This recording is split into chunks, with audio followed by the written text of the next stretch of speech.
Magandang araw sa inyong lahat. Ngayon, nais ko pong pagtuunan ng pansin ng isang napakahalagang bahagi ng Biblia na matatagpuan sa Santiago 1:2-4. At ang atin pong pag-uusapan ngayong araw na ito ay pinamagatan ko pong pagtibayin ang pananampalataya sa pagtitiis. Mga kapatid ko, ituring ninyong buong kagalakan ng bawat pagsubok na dumarating sa inyong buhay. Yamang nalalaman ninyo na ang pagsubok sa inyong pananampalataya ay nagdudulot ng pagtitiis.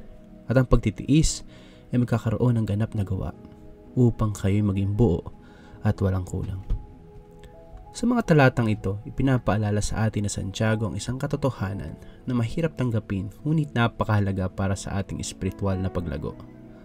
Ang mga pagsubok at paghihirap ay hindi natin dapat iwasan o katakutan, kundi ituring na pagkakataon upang lumago at magtagumpay sa pananampalataya.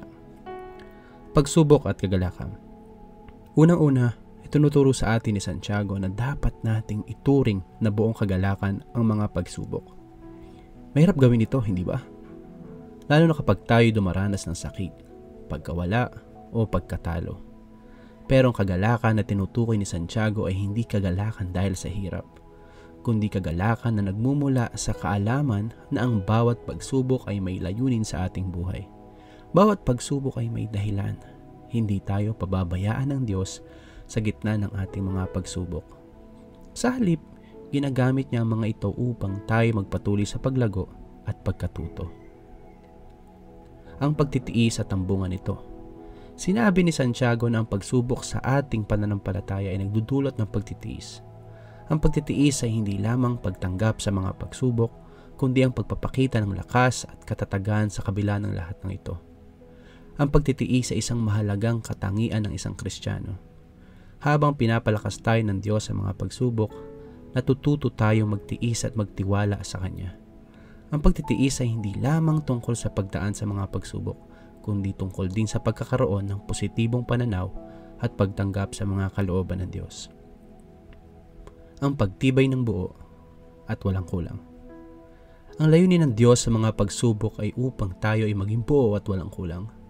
Ibig sabihin nito, tinutulungan tayo ng Diyos na maging ganap, hindi kulang sa lakas, hindi kulang sa pananampalataya, at hindi kulang sa tiwala sa Kanya. Habang dumadaan tayo sa mga pagsubok, tinuturuan tayo ng Diyos na magtiwala sa Kanya ng buo at hindi sa ating sariling kakayahan lamang. Sa huli, ang mga pagsubok ay hindi upang tayo ay pabagsakin, kundi upang tayo ay patatagin, palakasin, at tulungan ng Diyos upang maging mas katulad ni Kristo. Huwag nating kalimutan na sa bawat paghirap ay may bunga ng tagumpay na naghihintay.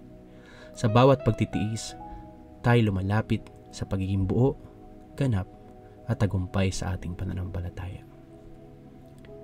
Panginoon, nagpapasalamat kami sa iyong mga aral at paalala sa amin. Turuan mo kami na ituring ang bawat pagsubok bilang pagkakataon para sa aming paglago sa pananampalataya.